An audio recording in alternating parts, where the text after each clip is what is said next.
পদ্মা নদীর একটি চর নাম নগর জোয়ার, যেই চরটিতে যাতায়াতের জন্য নেই কোনো রাস্তাঘাট, হাটবাজার।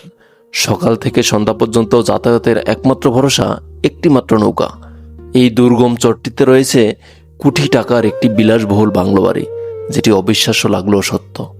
আজ আমরা এই ভিডিওতে দেখাবো এই বিলাসবহুল বাড়িটি কেন তৈরি করা হলো এই দুর্গম চরে, বাড়িটি দেখতে কেমন, কি কি রয়েছে এবং কারা থাকেন এই বাড়িতে। সবকিছু থাকছে বিস্তারিত এই ভিডিওতে। তাহলে চলুন দেখতে থাকি এই দুর্গম চরে কোটি টাকার বাংলো বাড়ি নির্মাণের আসল রহস্য।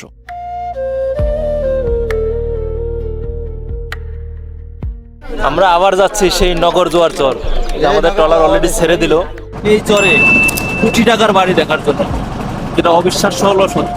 এই বাড়িতে রয়েছে হরিণ, ময়ূর, অনেক কিছু। তাই আজ আমরা আমাদের পরিবারের সবাইকে নিয়ে আসছি, আমরা সবাই মিলে যাচ্ছি।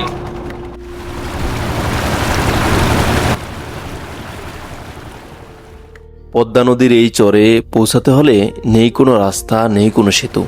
সকাল থেকে সন্ধ্যা পর্যন্ত চলাচলের একমাত্র ভরসা একটি মাত্র নৌকা। নদীর ঢেউ আর নৌকার ছন্দে এগিয়ে যেতে যেতে মনে হচ্ছে আমরা যেন সময়ের অনেক পিছনে চলে যাচ্ছি।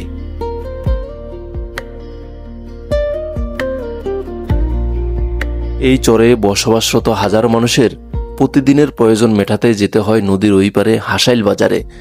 এভাবেই চলে তাদের প্রতিটি জীবন।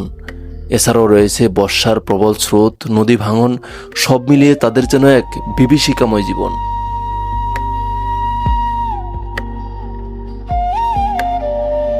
এই দুর্গম চরে বসবাসরত প্রতিটি পরিবারেরই কিছুদিন পরপর ভিটামাটি কেড়ে নিয়ে যায় পদ্মার প্রবল স্রোত।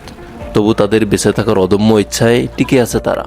চারপাশে পদ্মার প্রবল স্রোত, আর এর মাঝে মাথা উঁচু করে দাঁড়িয়ে আছে একটি বিলাসবহুল বাংলো বাড়ি। স্থানীয়দের কাছে এটি মিয়া বাড়ি নামে পরিচিত।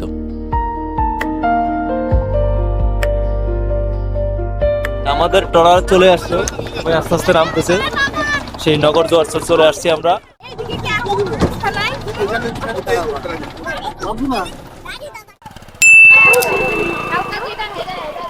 এই কেমন লাগলো তোমার কাছে? অনেক দিন পর মনে হলো একেবারে গ্রামে আসছি, খুব ভালো লাগে। দিদি, আপনি আসছিলেন এমন চরে আর কখনো?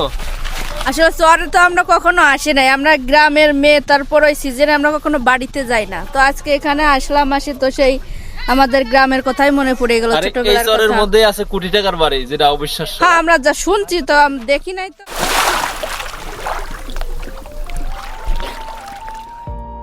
নদীর চরে বসবাসরত এই ছোট ছোট বাচ্চাগুলো এভাবেই প্রতিদিন গোসল করে নদীতে ঝাঁপ দিয়ে।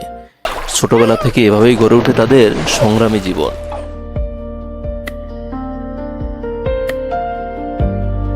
এই চরের বিভিন্ন গাছেই বাসা বেঁধে আছে মৌমাছির চাকা। এছাড়াও রয়েছে গরু, মহিষ, ছাগল, সব মিলিয়ে যেন ছবির মতোই সুন্দর একটি জায়গা। আমরা নৌকা থেকে নেমে হাঁটতে হাঁটতে চলে আসলাম। এই যে এই চরটার মাঝে একটি ইটের সলিং আছে, এই ইটের রাস্তা দিয়ে আমরা সবাই হাঁটতেছি। একেবারে আমরা 9-10 জন সবাই মিলে আসছি। এই যে অদ্রিত আসছে।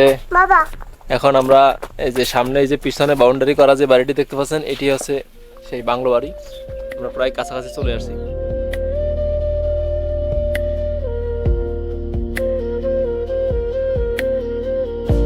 শুক্রবারের দিন, শনিবারের দিন মোটামুটি সকাল 9টা থেকে সন্ধ্যা 6টা পর্যন্ত এই গেটটি খোলা থাকে। যে কেউ এসে এই বাড়িটি ঘুরতে পারে। তো সেই হিসাবে আমরা চলে আসলাম আমাদের ফ্যামিলির সবাই মিলে। এই, তুমি কেমন আছো? আজকে তোমার সাথে আবার দেখা হয়ে গেল। এই হচ্ছে আমাদের ছোট্ট গাইড। আমরা যখন চরে ভিডিও করতে আসি তখন ও কিন্তু আমাদেরকে ঘুরে ঘুরে দেখায়। কি নাম জানো তোমার? আমিন। আমিন, মোহাম্মদ আমিন। চলো, এই হচ্ছে বাড়ির মেইন গেট। আমরা মেইন গেট দিয়ে ভিতরে প্রবেশ করতেছি। মানে পদ্মা নদীর চরের মধ্যে এমন সুন্দর একটি বাংলো বাড়ি, অবিশ্বাস্য। এই বাড়িটি খুব সাজানো গোছানো এবং বড় পরিসরে। এখানে দূর দূরান্ত থেকে মানুষ আসে এই বাড়িটি দেখার জন্য। কিন্তু এই চরটিতে আশেপাশের জায়গা থেকে নৌকা ছাড়া যাতায়াত করার কোনো মাধ্যম নেই। চতুর্দিকে নদী, এবং এই বাড়ির যে মালিক, উনি হয়তো এখানেই জন্মগ্রহণ করছিলেন, হয়তো এটাই তার পৈতৃক ভিটা। সেজন্য তিনি স্মৃতি হিসাবে এই বাড়িটি করছেন এবং তিনি যেটুকু শুনলাম তিনি ইউএসএ থাকেন। চলুন আমরা কথা না বাড়িয়ে আমরা এই সম্পূর্ণ এই সুন্দর বাংলো বাড়িটি আপনাদেরকে দেখাই।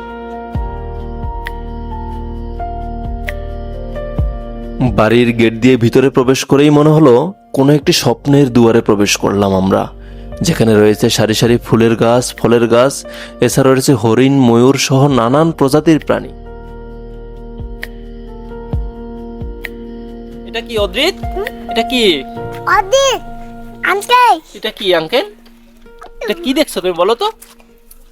এটা কি বলে? পিকক।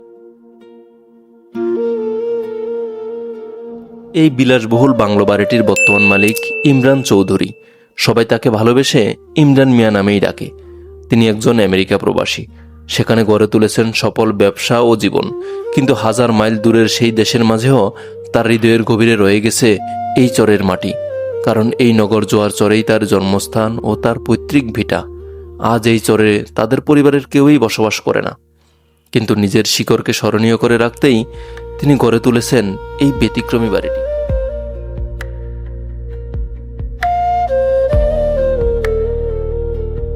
সপ্তাহের শুক্রবার ও শনিবার সকাল থেকে সন্ধ্যা পর্যন্ত এই বাড়িটি সবার জন্য খুলে দেয়া হয়। দূর দূরান্ত থেকে মানুষ আসে এই বাড়িটি দেখতে, পদ্মার বুকে দাঁড়িয়ে থাকা এক অসম্ভব গল্পের সাক্ষী হতে।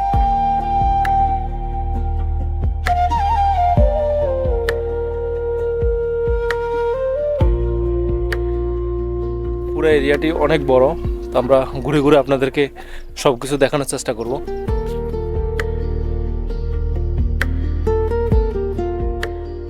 বাড়ির গেট দিয়ে ভিতরে প্রবেশ করলেই আপনারা এমন সুন্দর একটি কৃত্রিম ঝর্ণা দেখতে পাবেন, যেটি আমার কাছে বেশ ভালো লাগলো।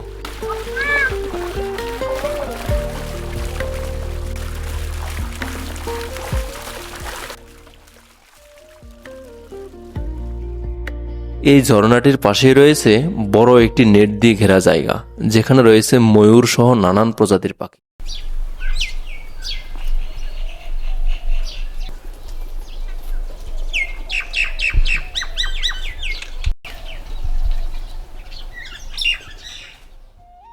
আর এই বাড়িটির পিছনেই রাখা হয়েছে অনেকগুলো হরিণ। এছাড়া রয়েছে এখানে গরু, ছাগল, এছাড়া নানান প্রজাতির প্রাণী।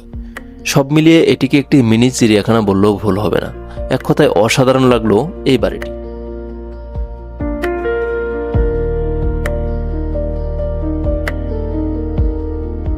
বন্ধুরা, এই বাড়িটি আপনাদের কাছে কেমন লাগলো এবং এই বাড়িটি সম্পর্কে আপনাদের মতামত অবশ্যই কমেন্ট বক্সে জানাবেন। আর এমন নতুন নতুন ভিডিও পেতে আমাদের চ্যানেলটি সাবস্ক্রাইব করে পাশে থাকার বেল আইকনটি অন করে রাখতে পারেন পরবর্তী নতুন ভিডিও পাওয়ার জন্য। বন্ধুরা, আজকের মতো ভিডিওটি এখানেই শেষ করছি, পদ্মা নদীর গহীনচরের বিলাসবহুল কোটি টাকার বাংলো বাড়ি থেকে। দেখা হচ্ছে নতুন কোনো ভিডিওতে নতুন কোনো সময়। ভালো থাকবেন সবাই।